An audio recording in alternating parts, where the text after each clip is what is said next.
Yo, what's up everybody? So, as most of you guys know, we have licensing in Driving Empire. Now, with licensing, there also comes a bunch of upsides slash positives and a bunch of downsides slash negatives. So, first, let's start with the upside slash positives. Obviously, we have licensed cars. We have, I don't even know how many brands we have in the game anymore.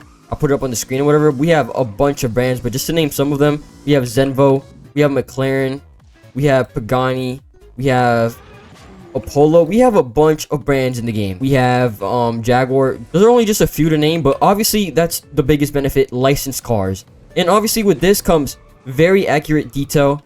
It's the best detail you could basically get on the cars. Look at this. It has the badging and everything. That's 100% the biggest benefit along with this. Just licensed cars, and with this comes higher details, more realistic sounds on cars. Yeah, as you guys see, literally maximum detail. They could make the car exactly look like the one in person. They don't have to hold back at all. And it's basically the most realistic version of the car that you could get. So that's 100%, you know, obviously the biggest benefit to this. Also, another benefit is kind of like, once we have the brand license in the game, like let's say it's Zenvo for Apollo here, there is no risk of the car brand being really removed. Now, I'm not sure how licensing agreements go. I'm not sure if they license certain cars for 2, 3, 5 years. I'm not sure. If I were to assume, it'd probably be around the 5-year range if I were to guess. But basically, one of the biggest benefits is once we have the brand in the game, there is no risk of, you know, the brand being removed. For example, like Apollo, SSC, McLaren, those are basically going to stay in the game, and even if they do end up like running out of their 2 to 5 year agreement, whatever that they have with the company, by the time the game will probably just be doing so good, and the money that it makes, they could just put it right back and just keep the brands in the game for basically forever. So that won't really be a worry. And also with this, I feel like it creates a better reputation for the game, and other licensed brands are probably less inclined to like remove their cars that they have. For example, like Porsche or whatever, based off the reputation, the amount of licensing that this game has. So that would definitely be, you know, a huge benefit. And talk about higher reputation, also these licensed cars lead to higher popularity slash player count.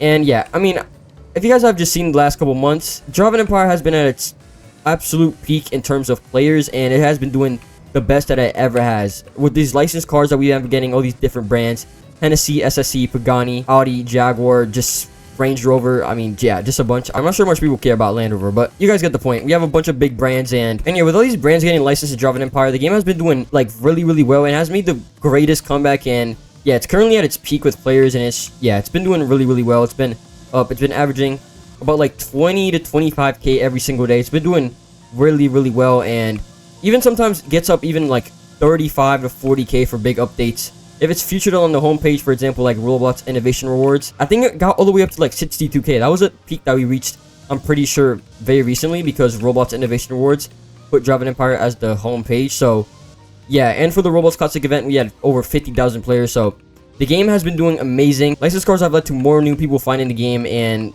because of that, we have been getting more players and yeah, more consistent player base and higher popularity in this game. Then for the last positive, we have the exclusive licensed cars, which is pretty cool. So if you guys have played Forza Horizon, you guys might have seen like the Pagani Forza Horizon Edition type of car or whatever.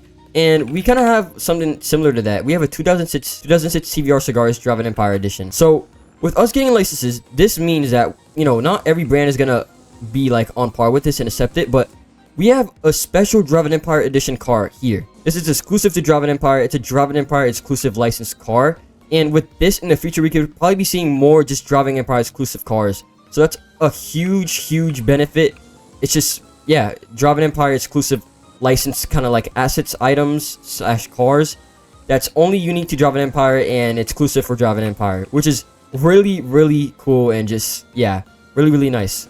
But yeah, that's basically all the positives. Now, moving on to the downsides. Now, most of you guys know, and this is probably the reason that Driving Empire gets a bunch of hate, and a lot of other car brands do not like this game, is licensing affecting other Roblox car games. And I'm sure you guys know, when we were going through a bunch of brand removals like 7 to 8 months ago, when they were basically removing every single brand, it was affecting basically every other Roblox car game.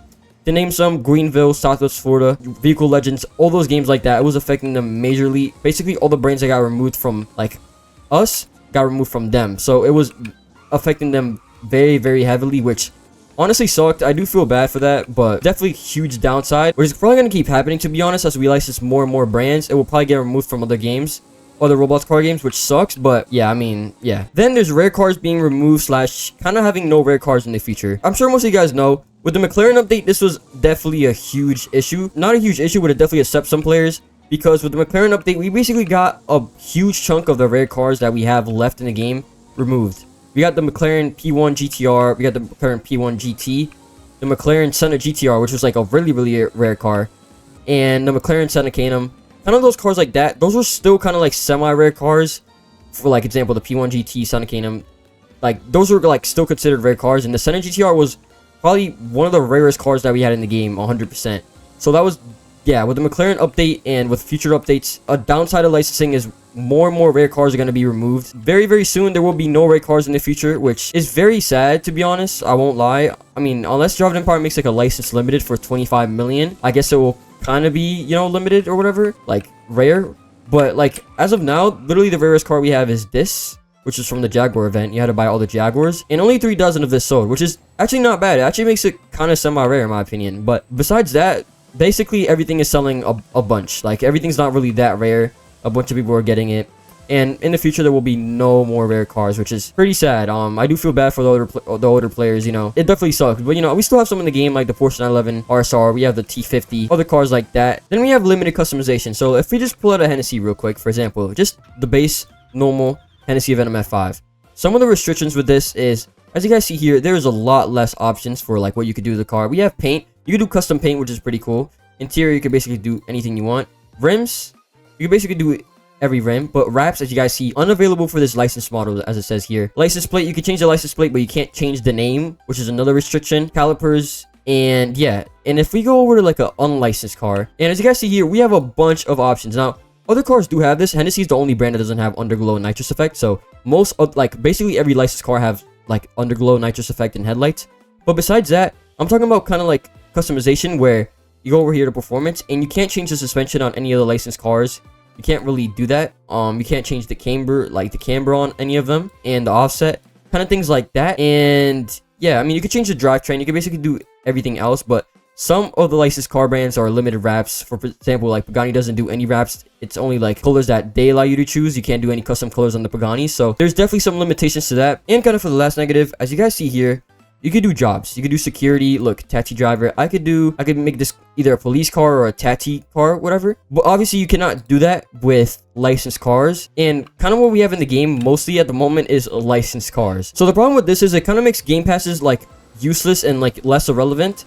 For example, some of the game passes we have, Premium Boost VIP, these are all nice, whatever, but Taxi Sign Assets, for example, you can't use it on barely any cars, so that's definitely a huge downside. And with this, recently, with, you know, us licensing the McLaren Solus GT, we also got rid of the Track Game Pass. So kind of along with us licensing cars, we have gotten rid of 2 game passes, which has been the Security Game Pass, and we have gotten rid of the Track Game Pass, which was in the game for a very long time. So this is kind of a downside to licensing. Once again, kind of just makes some of the game passes that we have right now in the game useless, and yeah, you can't really use them on any licensed cars. But yeah, that's pretty much it for all the upsides slash positives and negatives slash downsides of having licensing in Java Empire. I might have missed some, but I didn't want to make this video too long. Now, in my personal opinion, while some of the negatives might suck, for example, like, you know, getting rare cars removed or whatever, I do think the positives like further outweigh the negatives, in like, in my opinion. I don't know, just try not to focus too much on the negative, and I feel like in the end, this is a good thing that like we're getting licensing in Java Empire. But yeah, I kind of just want to make this video kind of just, you know, have equal balance, some of the negatives, some of the positives. And yeah, let me know what you guys think. That's pretty much it for today's video. Have a good one, everybody, and bye.